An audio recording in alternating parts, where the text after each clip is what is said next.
नमस्कार साथियों, आप देख रहे हैं हमारा YouTube चैनल ज्योतिष मार्तंड। मैं पंडित राजेश दुबे भोपाल से आज आपके पसंदीदा कार्यक्रम के अंतर्गत हम गणेश उत्सव को लेकर गणेश जी के अवतारों का वर्णन और परिचर्चा कर रहे हैं। उसी श्रृंखला में आज जो भगवान का अवतार है उसका नाम विघ्नेश्वर।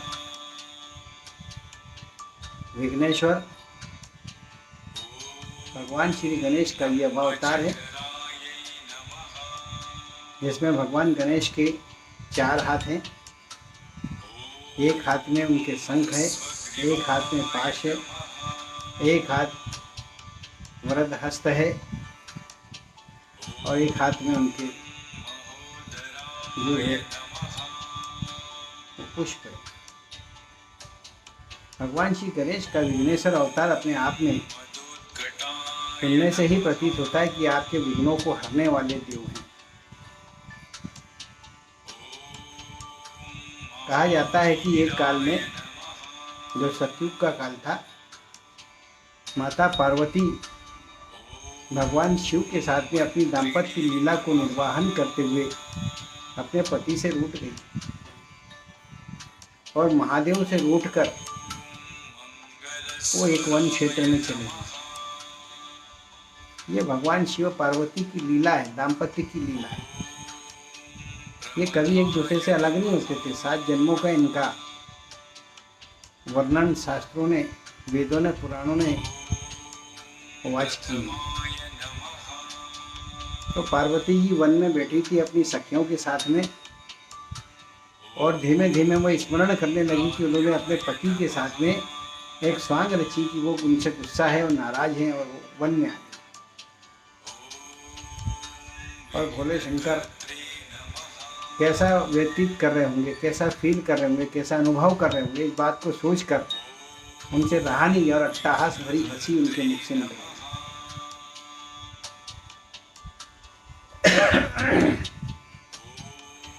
जब उन्होंने दिल खोलकर हंसी, खुलकर हंसी और जब प्रस्फुटित होकर हंस पड़ी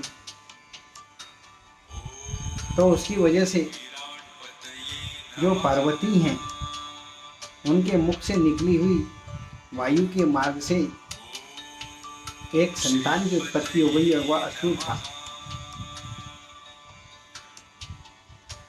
और जैसी उसकी उत्पत्ति हुई तो उसने उस भगवत बालक ने जन्म लेते ही अपनी माता से निवेदन किया कि हे माता,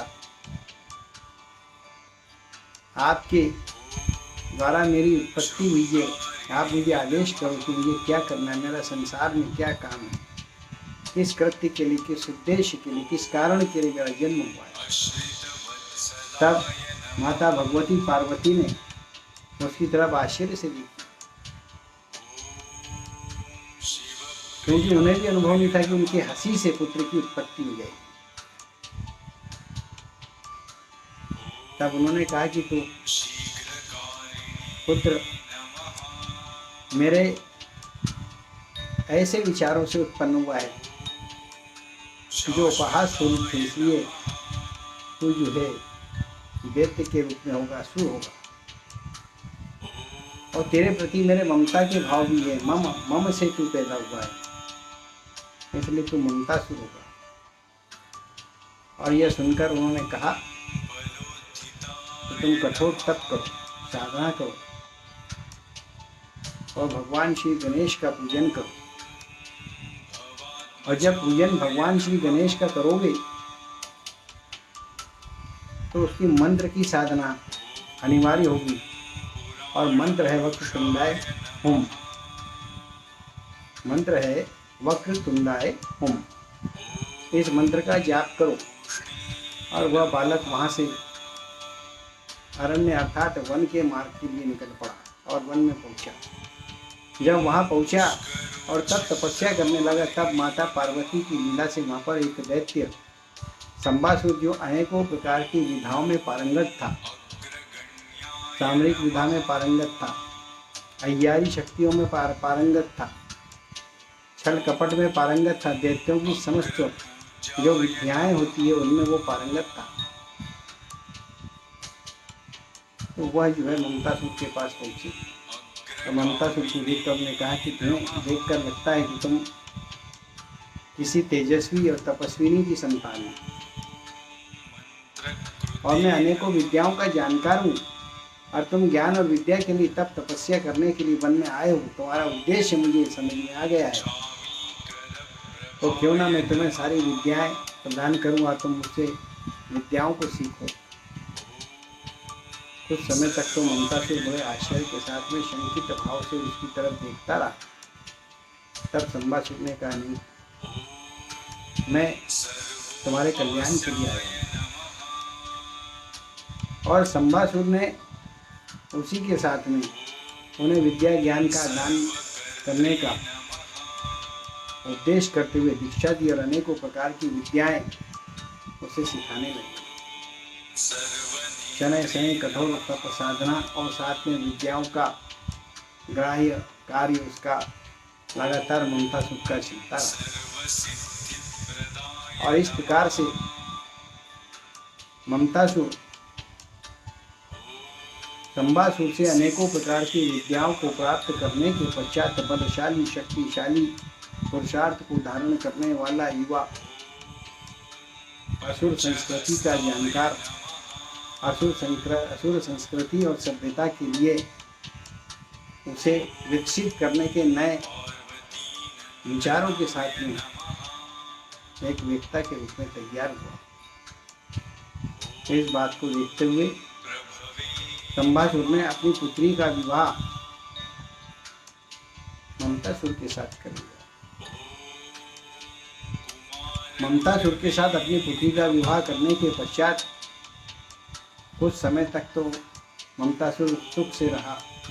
दाम्पत्य की अनोखी लीलाओं को निर्वाहन करते हुए, और फिर उसके पश्चात जो है संबासुर ने ममतासुर से कहा कि तुमने जो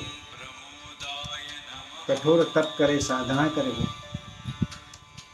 उसमें तुमने देवों से याचना की है, और तुम्हारे तपस्या काल में भगवान श्री गणेश ने तुम्हें दर्शन देकर जब तुमसे वर मांगने के लिए कहा, तुम प्रवृत्त होकर अपनी सारी उद्देश्य और हेतु और मंतव्यों को रखकर भगवान श्री गणेश से कहा कि मैं त्रिलोकी राज्य कर सकूँ, त्रिलोकी राज सत्ता स्थापित कर सकूँ, मुझे आशीर्वाद प्रदान करो। तब गणेश जी ने तुम्हें ये आशीर्वाद दिया कि तुम त्रिलोक स्वामी होगे। अतः जो अब समय आ गया है कि तुम उस वरदान का अपना जो है हेतु पूर्ण करो। इस बात को सुनने के बाद अब चेतन अवस्था से चेतनावस्था में आकर ममतासुर ने निर्णय लिया, और उसके पश्चात जो है सर्वप्रथम अपने समस्त दैत्यों को एकत्र करके उसने पृथ्वी पर राज्य स्थापित किया, फिर स्वर्ग में राज्य स्थापित किया, और उसके पश्चात पाताल में राज्य स्थापित किया। तीनों लोकों में राज्य स्थापित करने के पश्चात उस राज्य का संचालन अपनी प्रदत्त दैत्यों की शक्ति के माध्यम से करने लगा। दैत्यों की संस्कृति का विस्तार करने लगा, दैत्यों के हित के कार्य करने लगा, और दैत्यों के लिए उपदेश करने लगा। और ऐसा करने से ब्राह्मण, ऋषि, मुनि आदि जो है वो त्रस्त हो गए। उसी के साथ में जब उसने स्वर्ग में जाकर युद्ध किया और स्वर्ग पर विजय प्राप्त किया, तो सारे देवता स्वर्ग से पलायन कर गए, अर्थात उसने स्वर्ग के समस्त अधिकारों को अपने पास अधिग्रहित कर लिया। और अधिग्रहण करने के पश्चात यज्ञ कर्म आदि में, देव कर्म आदि में देवों का जो अंश था वो प्रतिबंधित कर दिया। लगातार इस प्रकार से ममतासुर राज्य करता रहा। बहुत लंबे समय का अरसा बीतने के बाद में देवताओं में, मनुष्यों में अनेकों प्रकार की चिंता पैदा हुई। उन्होंने एकत्र होकर आपस में विचार विमर्श करे, और विचार विमर्श करने के बाद अंततः निर्णय लिए कि अपने दुख को वो भगवान श्री गणेश के पास ही प्रस्तुत करेंगे। सारे लोग एकत्र हुए और भगवान विघ्नेश्वर के समक्ष उपस्थित हो गए। गणेश जी का अवतार विघ्नेश्वर, उनके पास उपस्थित होकर देवताओं ने अपनी गौरवशाली परंपरा के अनुरूप विभिन्न सांस्कृतिक संस्कृत के श्लोकों के साथ में भगवान श्री गणेश का स्तवन किए। अनेकों श्लोकों को गायन करके उनको प्रसन्न करे और वैदिक धर्म रीति के अनुसार भगवान श्री गणेश को चैतन्य अपने कार्य के प्रति करे, ज्ञान आकर्षित करे। तब भगवान श्री गणेश प्रसन्न हुए और उन्होंने सारे देवताओं से कहा कि ऐसा क्या है, ऐसी कौन सी विघ्न आपके बीच में उपस्थित है कि आप सारे के सारे एकत्र होकर इस गणपति लोक में उपस्थित हुए। तब सारे देवताओं ने उन्हें स्मरण दिलाया कि एक दैत्य ममतासुर है, जिसको आपने वरदान दिए त्रिलोक में राज्य करता है, उसकी राज्य स्थापना है। हम चाहते हैं कि वो पदच्युत हो जाए, वो त्रिलोक की राज्य की सत्ता को त्याग दे और यह कार्य केवल आप ही कर सकते हैं, क्योंकि वो अत्यंत बलशाली है, अजय है, जितेंद्रीय है और माता पार्वती का पुत्र भी है। आप शिवांशी है, वो मात्र अंशी है। तो आपसे निवेदन है कि आप उसको युद्ध करके सत्ता से हटाएं, पदच्युत करें, या आप उसे किसी भी ढंग से त्रिलोक को सत्ता वापस लेकर देवताओं को सौंप दें। भगवान श्री गणेश ने विभिन्न प्रकार के श्लोक स्तवन आदि को सुनने के बाद प्रसन्नचित्त होकर देवताओं से कहा कि आप निष्फिक्र हो जाइए, बिना चिंता कि आप अपने अपने स्थान पर जाइए। यह कार्य उत्तम है और मैं शीघ्र ही देवों के कार्य के लिए मेरा जन्म हुआ है, इस कार्य को शीघ्रता से करूँगा। उसके पश्चात देवता भगवान श्री गणेश ने, जो विघ्नेश्वर अवतार थे, वो अपने अपने गणों का आह्वान कर कोटि सेना को लेकर जो है वो उपस्थित हो गए युद्ध में और सामरिक घोष करते हुए उन्होंने असुर ममतासुर को चेतावनी दी और आह्वान किए कि वो युद्ध के लिए तैयार है, या त्रिलोक में सत्ता को त्याग दें। क्योंकि उसे जो वरदान प्राप्त होता सत्ता से सुख को पाने के लिए नहीं हुआ था, सत्ता के संचालन के लिए हुआ था, लोक कल्याण के लिए था। लेकिन उससे विपरीत हुआ, असुरी सभ्यता को एक तरफा बढ़ा रहा था, यह उसका दोष था। गणेश जी ने उसे याद दिलाया और उसके पास की चेतावनी दी। ममतासुर भी कहाँ मानने वाला था। उसने कहा कि मैं आपसे युद्ध करने के लिए तैयार हूँ, और युद्ध करने के लिए उसने गणेश जी के साथ में सामरिक घोष किया और युद्ध आरंभ हुआ। और उस युद्ध के अंदर अनेकों देवगण और अनेकों असुरगण मारे गए, असुर मारे गए और युद्ध चलता रहा। अंत में युद्ध की कुछ ऐसी घड़ी आई जिस क्षण में ममतासुर को इस बात का एहसास हुआ, उसका आत्मा जीत प्रज्वलित हो गया, उद्दीप्त हुआ कि गणेश जी से विजय पाना संभव नहीं है। तब उसने भगवान श्री गणेश के चरणों में अपने आप को समर्पित करने में ही भलाई समझा। दैत्यों की रक्षा करना हो, असुरों का संरक्षण भी करना है, तो उसने देखा कि गणेश जी के पास यदि मैं समर्पित होता हूँ तो अपने संस्कृति की और सभ्यता की रक्षा कर सकता हूँ। इस उद्देश्य से वह जो भगवान श्री गणेश के चरणों में समर्पित हो गया, अपने कर्म का प्रायश्चित किया और भगवान श्री गणेश ने प्रसन्न होकर उसे स्पर्श करते हुए उसके समस्त पापों को नष्ट कर दिए। एक ओर उन्होंने उसके पापों को नष्ट कर, तो दूसरी ओर उसके समस्त अपराधों को क्षमादान कर दिए। और उसके पश्चात भगवान विघ्नेश्वर ने कहा कि दैत्य, हे असुर, तुम सारी सत्ता देवताओं को सौंप दो, जिनके जो अधिकार है उनको दे दो, और उसके पश्चात जो है तुम अपने जीवन को सुख से जियो। गणेश जी की इस बात को सुनकर उसने अपनी समस्त सत्ता का त्याग करके देवताओं को, ऋषि मुनियों को, ब्राह्मणों को उनके कर्म के लिए छोड़ दिया और अपने राज्य के, अपने गणों को और अपने असुरों को इस बात के लिए उसने घोषणा कर दिया कि वह देवों से विरोध न करें, देवों से द्वंद्व युद्ध न करें और समर्पित हो जाएं। और उसके पश्चात जो है वहाँ से जो है वह दैत्यों के क्षेत्र पाताल में चला गया और वहाँ जाकर सुख चैन से रहने लगा। कुल मिलाकर विघ्न को हरने वाले विघ्नेश्वर अवतार प्रतिदिन हम आपको इस कड़ी में एक अवतार की जानकारी दे रहे हैं। उसके अंतर्गत ममतासुर जहाँ एक ओर सत्ता को त्याग करता है, तब तपस्या की ओर समर्पित हो जाता है। कुल मिलाकर कहा जाए तो मोह, मत्सर और क्रोध, ये जितने भी दैत्य हैं उनमें ममता भी एक बहुत बड़ा मनुष्य के जीवन में कमजोरी का भाव रखता है। अर्थात यह बात समर्पण के काल में ममतासुर ने कहा कि मनुष्य को यदि जीवन में मुक्ति और मुक्ति पाना है तो मोह, माया, ममता से दूर रहना चाहिए, और इसी का अनुसरण करते हुए उसने विघ्नेश्वर की शरण लिया था। कहा जाता है कि भाद्र शुक्ल पक्ष में जो भी व्यक्ति भगवान श्री गणेश के विघ्नेश्वर अवतार का पूजन करता है, वक्रतुंडाय हुम इस मंत्र का जाप करता है, उसके समस्त विघ्नों का नाश हो जाता है।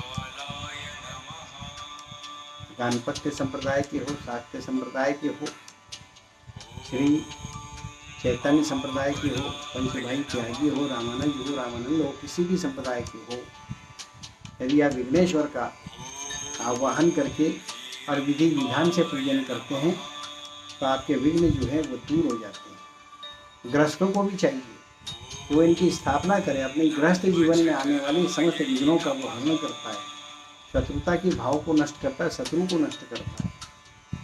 ऐसा करने से आपको समस्त फलों की प्राप्ति होती है। बंधुओं, गणेश उत्सव के पावन पर्व पर हम आपको रोज एक गणेश जी के अवतार सहित उनकी कथाओं का वर्णन सुनाते हैं। यह अनेकों दैत्यों के द्वारा केवल त्रिलोक सत्ता के लिए ही संघर्ष किया गया, उसी के लिए तप तपस्या की गई, और बिना युद्ध यानी युद्ध में बिना हत्या करे, बिना मार काट करे, यदि कोई फलकारी वरदान के बाद वरदान अमृत के रूप में कोई देता था तो वो भगवान श्री गणेश है। समस्त असुरों को उन्होंने पलायन करे, लेकिन उनका वध नहीं करे, केवल उनको दर्शन देके, अपनी शक्ति का परिचय देके उनका आत्मसमर्पण कराएं। आत्मसमर्पण का भाव, त्याग का भाव भगवान श्री गणेश का यह संदेश है। यदि आपको हमारा यह वीडियो या जानकारी पसंद आई हो तो ध्यान रखिए, आप इस वीडियो को जब देखें तो नीचे सब्सक्राइब की बटन आप उसे पुश कर दें, उसे दबा दें। सब्सक्राइब करने से आपको सारे हमारे कार्यक्रम आने वाले देखने को मिलेंगे। शेयर भी करें अपने लोगों के बीच में, ताकि अधिक लोग इसका उपयोग अपने लाभार्जन के लिए कर सके जानकारी से, और लाइक भी करें। आपका किया हुआ शेयर, लाइक और सब्सक्राइब हमारा आत्मबल भी बढ़ाता है। इसी के साथ में आने वाले समय में हम आध्यात्मिक आधार पर महालय 16 श्राद्ध के ऊपर भी जानकारियाँ देंगे, इसलिए आप इस वीडियो को जरूर सब्सक्राइब करिए ताकि आने वाले सारे कार्यक्रम आपको देखने को मिलें। इसी के साथ मैं वाणी को विराम देता हूँ। नमस्कार।